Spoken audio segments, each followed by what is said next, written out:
அன்பார்ந்த பெரியோர்களே,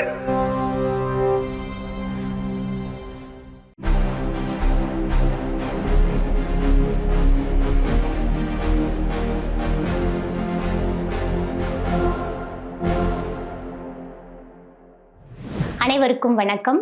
சுயமரியாதை, பகுத்தறிவு, சமூக நீதி ஆகிய கருத்துக்களை கொண்டு வெளிவரும் உலகின் ஒரே பகுத்தறிவு நாளேடான விடுதலையில் வந்துள்ள இன்றைய செய்திகளை பார்க்கலாம்.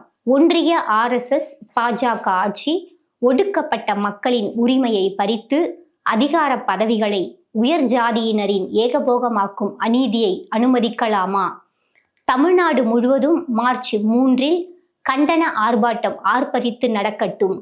இன்றே தொடங்குவீர் தோழர்களை ஆயத்த பணிகளை, ஓய்வில்லை என்றும் நமக்கு, அடுத்த களம் காண ஆயத்தமாகுங்கள் என்று தமிழர் தலைவர் ஆசிரியர் அவர்கள் அறிக்கை விடுத்துள்ளார். திருவரங்கம் கோவில் நிலத்தை ஆக்கிரமித்த பார்ப்பனர்கள் 3 மாதங்களில் காலி செய்ய வேண்டும். திருச்சி நீதிமன்றம் தீர்ப்பு. மக்களுக்கு கொடுத்தால் அது திமுக அரசு, மக்களிடமிருந்து எடுத்துக்கொண்டால் அது ஒன்றிய பாஜக அரசு என தமிழ்நாட்டின் முதலமைச்சர் மு.க. ஸ்டாலின் தனது வலைதள பதிவில் தெரிவித்துள்ளார். முத்திரை பதித்த தஞ்சை மாநாடுகள் என்ற தலைப்பில் தலையங்கம் இடம்பெற்றுள்ளது.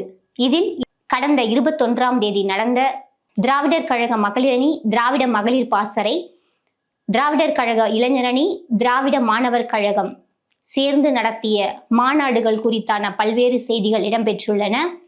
தஞ்சை மாவட்டம் எப்போதும் வெறும் டெல்டா பகுதி மட்டுமல்ல, தந்தை பெரியார் எனும் கொள்கை செழித்து வளரக்கூடிய வளர்ந்த ஒரு டெல்டா பகுதி என்றும், எந்த கட்டளை இட்டாலும் அதற்கான எந்த இழப்பையும் ஏற்க வேண்டி இருந்தாலும், சிறைச்சாலைக்கு செல்வதாக இருந்தாலும் சற்று தயக்கமின்றி குடும்பத்துடன் குதூகலமாக கிளம்பும் கொள்கை வீரர்கள் நிறைந்த கோட்டை தஞ்சை மாவட்டம் என்று தலையங்கத்தில் இடம்பெற்றுள்ளது.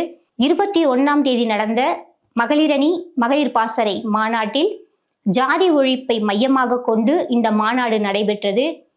தேர்தலை சந்திக்கக்கூடிய இந்த காலகட்டத்தில் அரசியல் கண்ணோட்டமின்றி மக்களின் சிந்தனையை கூர்த்தீட்டும் மாநாடுகளாக இந்த மாநாடுகள் அமைந்தன.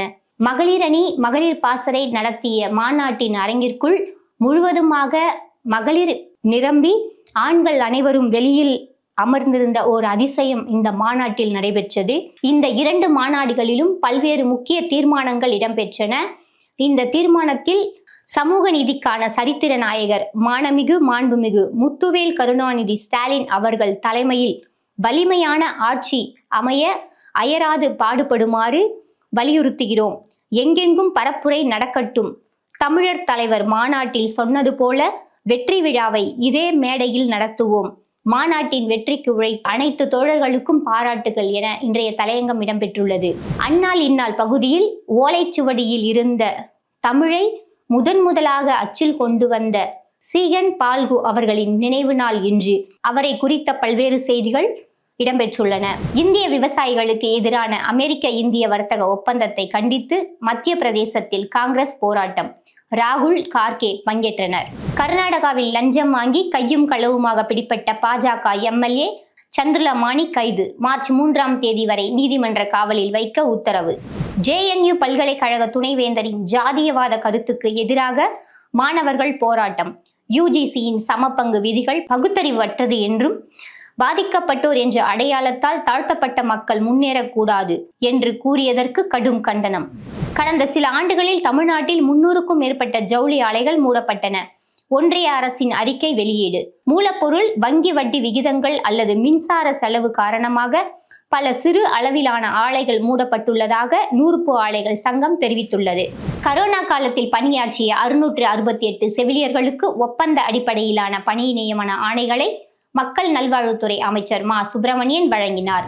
சென்னை IITயில் மேலாண்மை மற்றும் தரவு அறிவியல் புதிய இளங்கலை படிப்பு அறிமுகம். மக்களுக்காக உருவான இயக்கம் திமுகவை தொட்டு பார்க்க நினைத்தால் தமிழ்நாடே பதிலடி தரும். முதலமைச்சர் மு.க. ஸ்டாலின் எச்சரிக்கை. தேர்தல் நெருங்கினாலே BJP, IT, CPI, ED என்ற ஐஸை பயன்படுத்த தொடங்கும் கனிமொழி MP குற்றச்சாட்டு. திமுக கூட்டணி மூழ்கும் கப்பல் அல்ல, அது ஒரு நீர்மூழ்கி கப்பல். இந்திய கம்யூனிஸ்ட் கட்சியின் மாநில செயலாளர் மு. வீரபாண்டியன் அதிரடி.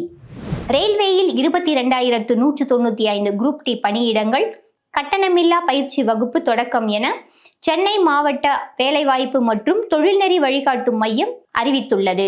பாஜகவுக்கு எதிராக திமுக ஒரு மாபெரும் ஜனநாயக போரை நடத்தி வருகிறது. திமுக அரசு மக்களுக்கு வாரி வழங்கும் அரசாக திகழ்கிறது. ஆனால் பாஜக அரசு மக்களிடம் பிடுங்கும் ஆட்சியாக இருக்கிறது என விமர்சித்துள்ளார் துணை முதலமைச்சர் உதயநிதி ஸ்டாலின். நிலவில் வெடிப்பு, நிலவில் புதிதாக 1000 விரிசல்கள் கண்டுபிடிப்பு, விஞ்ஞானிகள் அதிர்ச்சி.